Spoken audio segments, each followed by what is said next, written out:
My initial introduction into the world of ocean rowing came from an article in Vogue. I read this article about a team of women that rowed the Pacific from San Francisco to Hawaii.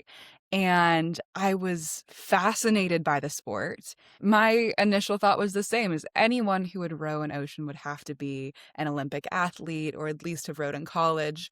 And I had this moment of really intense jealousy when I heard about their journey because I thought, oh, I wish that I had rowed in college so I could do something like this. But I learned more about the sport and I learned lots of people take on an ocean row with no previous rowing experience. And so I decided to take that step as well. I think I'm driven by a really strong sense of adventure that I've always had. I've always liked to push myself outside of my comfort zone. And I also love being a beginner at things. I like starting from the very bottom and going through the process of then executing at a high level. I mean, since Kelly brought up our hair, I love that the idea began in Vogue. I mean, like, come on. And frankly, as a woman, it's cool that what really inspired you was women. That it was like, hey, these women came together and rode. I explored it a little in my TEDx talk, which was the genesis of this podcast, was the difference between external knowledge and internal knowledge. I call it a knowledge quotient,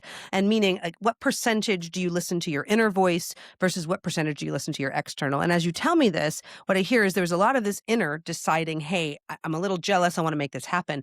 But then there's this communal aspect of resilience. What did your family say when you, for family, friends, community, how did they react? And then how did you move through that external knowledge to get to a place where you actually did it? Yes. Initially, my parents they thought it was outside of the box. They thought it was a little crazy. And I'm not sure if they thought I was going to stick with it.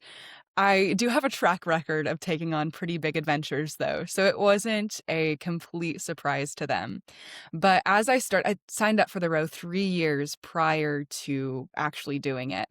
And so as it became more and more serious, I think the people around me started to get more and more nervous and anxious. And when I signed up, I just realized that I didn't think about how other people would be impacted by it. It felt like a very internal thing. It felt like something I was doing. And I didn't realize until about a year out how much stress this was causing the people in my life as well, because it is a very dangerous thing to do.